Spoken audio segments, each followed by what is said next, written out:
fala tatrukil iqamah wa in kunta wahdaka.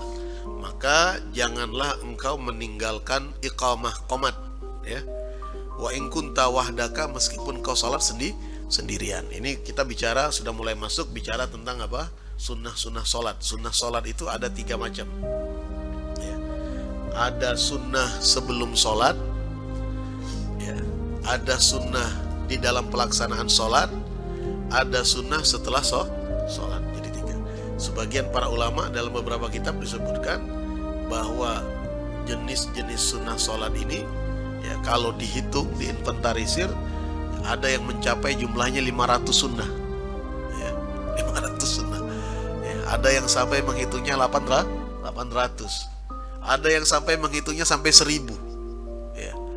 Jadi detail mereka menghitungnya. Jadi yang sunnah sebelum sholat artinya memperbaharui wudhu, melakukan sholat sunnah. Kemudian qomat pun juga nanti bagaimana tuntunannya banyak. Kalau kita baca lagi nanti di dalam kitab-kitab yang lebih besar dari konteks fikihnya, seperti umpamanya yang seringkali kadang-kadang banyak diabaikan, padahal ini sunnah. Berdiri saat qomat itu ketika sudah mengucapkan qad qamatis shalah. Jadi pas qad qamatis shalah baru kita berdiri, ya. Sebelumnya kita konsentrasi dengan bunyi qomat itu sendiri, dengan kita jawab seperti kita menjawab adzan. Qamatis shalah baru kita berdiri. Atau ada pendapat para ulama yang lain, dan ini lebih populer, saat qomat sudah selesai baru kita tegak berdiri. Itu yang afdal, itu yang lebih utama. Nah, sementara kita kadang-kadang waktu qomat Allahu Akbar langsung tegak kalau. Nah, ini ada sunnah yang ditinggalkan, ya. Nah, ini agak sedikit halus, nggak banyak orang tahu, ya. Nah, kalau kita lakukan, ya, sunnah ini tadi, berarti kita sudah meningkatkan kualitas sholat, ya.